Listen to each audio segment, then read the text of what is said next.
দোকানটা দেখে অনেকেই বুঝতে পারছেন যে আসলে এই ভিডিওটা হ্যাঁ আপনারা ঠিকই ধরছেন।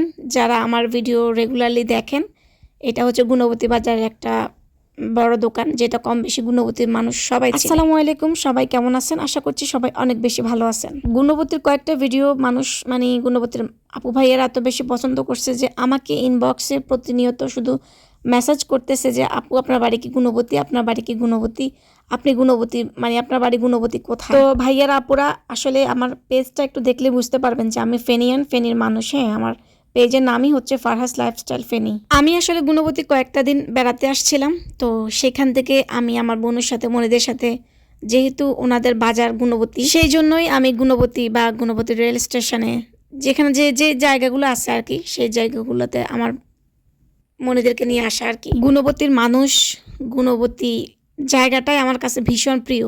আমি আমার বোনুর সাথে বা আমার মনির সাথে আসছিলাম বাজারে, সেইখান থেকে কিছু ভিডিও করে নিয়ে আপনাদের সাথে শেয়ার করি। তো আপনারা যে এত বেশি ভালোবাসা দিবেন এই ভিডিওগুলা, আমি সত্যি আপনাদের কাছে অনেক বেশি কৃতজ্ঞ। আসলে যারা প্রবাসে থাকে তারা নিজেদের গ্রাম, নিজেদের এলাকাটা দেখতে ভীষণ পছন্দ করে। নিজের মাটি, নিজের মানুষ, যার দেখে তারই তো ভালো লাগবে, তাই না?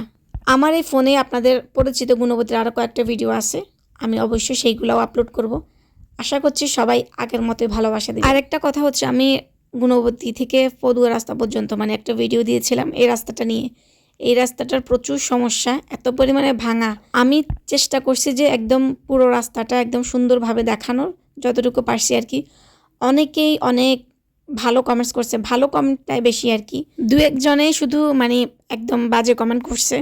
যাই হোক, আসলে এটা শুধু গুণবতীর জন্য না, গুণবতী পদুয়ার মানুষের জন্য না, এটা হচ্ছে ফেনীতেও আমি অনেকবার শুনছি যে এই রাস্তাটার জন্য অনেক মানুষের অনেক বেশি। যখন গুণবতী থেকে ফেনী যায় বা ফেনী থেকে গুণবতী আসি, হ্যাঁ, তখন সিএনজিওয়ালা ভাইয়ারাও এইভাবে বলে যে এই রাস্তাটার অবস্থা এত বেশি খারাপ, ওনাদের এত বেশি কষ্ট হয়। আমার মনে হয় যে না, এই রাস্তাটা নিয়ে সবাই যদি একটু আওয়াজ তুলেন, আপনারা যারা পদুয়া, গুণবতী বা আরও মাঝখানের যে জায়গাগুলো, ওইগুলো তো আমি চিনি না, নামও জানি না।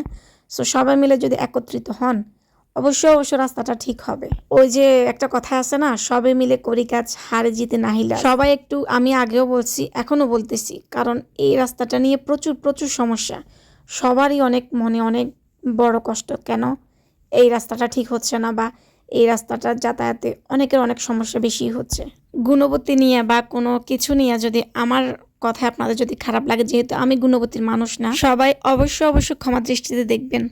আজকের ছোট্ট ভিডিওটা আমার এখানে শেষ। সবার কেমন লাগলো অবশ্যই কমেন্ট করে জানাবেন। গুণবতীরা কোন জায়গাগুলো দেখতে আপনারা বেশি পছন্দ করেন, বিশেষ করে প্রবাসী ভাইয়ারা, অবশ্যই কমেন্ট করে জানাবেন। সো সবাই ভালো থাকবেন। আসসালামু আলাইকুম।